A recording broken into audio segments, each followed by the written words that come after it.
नमस्कार, आप देख रहे हैं ग्वालियर इम्पैक्ट और मैं हूं मिताली। ग्वालियर वासियों को अब जल्दी ही वर्ल्ड क्लास एयरपोर्ट देखने को मिलेगा। ग्वालियर के राजमाता विजयराजे सिंधिया एयर टर्मिनल का विस्तार होने जा रहा है, जिसका शिलान्यास 16 अक्टूबर रविवार को केंद्रीय गृह मंत्री अमित शाह के हाथों होगा। लगभग 450 करोड़ की कीमत से बनने वाले इस नए टर्मिनल में यात्रियों को कई सुविधाएं मिलेंगी। तो कौन कौन सी होंगी वो सुविधाएं और कैसे होगा इस नए टर्मिनल का विस्तारण, इसके बारे में आज हम इस वीडियो में जानेंगे।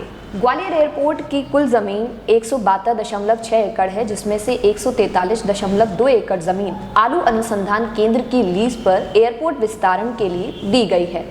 इसी के बाद ही एयरपोर्ट का जो विस्तारण है उसका कार्य जो है वो संभव हो सका है।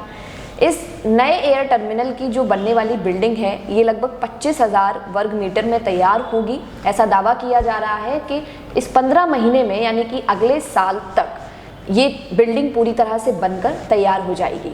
अब जानते हैं कि इस बनने वाले नए एयर टर्मिनल में यात्रियों को कौन कौन सी सुविधाएं मिलेंगी।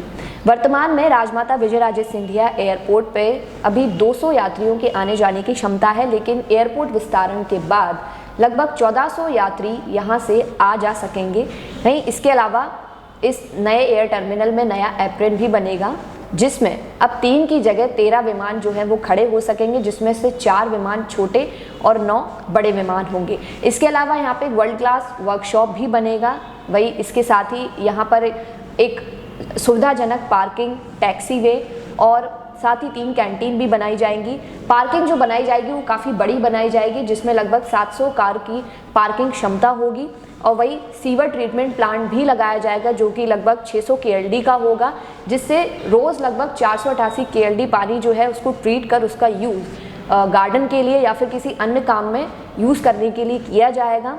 और पावर बैकअप के लिए लगभग 1500 kVE के 3 DG जो सेट हैं वो लगाए जाएंगे। इस नए एयर टर्मिनल के बनने के बाद इस टर्मिनल के बाहर का जो माहौल होगा वो पूरी तरह से बदल जाएगा।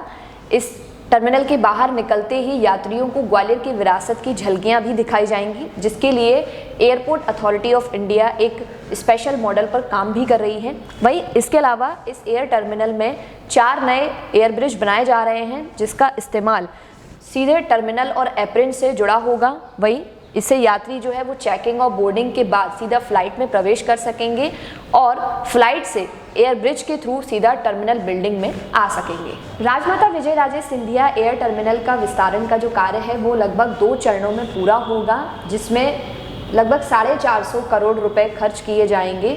फर्स्ट फेज में जो नई बिल्डिंग बनेगी उस नई बिल्डिंग को बनने में लगभग 240 करोड़ रुपए का खर्च होगा, और वहीं टैक्सी वे और एप्रेन वे बनाने के लिए 30 करोड़ रुपए का खर्चा आएगा। तो ये थी राजमाता विजयराजे सिंधिया के नए एयर टर्मिनल से जुड़ी कुछ जानकारी, जो कि हमने आपके साथ इस वीडियो में शेयर की। आप इसी तरह हमारे चैनल को आगे बढ़ाते रहिए और इसी तरह के इन्फॉर्मेटिव कंटेंट के लिए हमारे पेज को ज़रूर लाइक कीजिए, इंस्टाग्राम पर जाकर हमें फॉलो कीजिए और हमारे यूट्यूब चैनल को भी सब्सक्राइब कीजिए, ताकि इसी तरह के और इन्फॉर्मेटिव कंटेंट आपको देखने को मिलते रहे। तो जुड़े रहिए ग्वालियर इम्पैक्ट के साथ। कैमरामैन समर के साथ मैं हूँ मिताली। नमस्कार।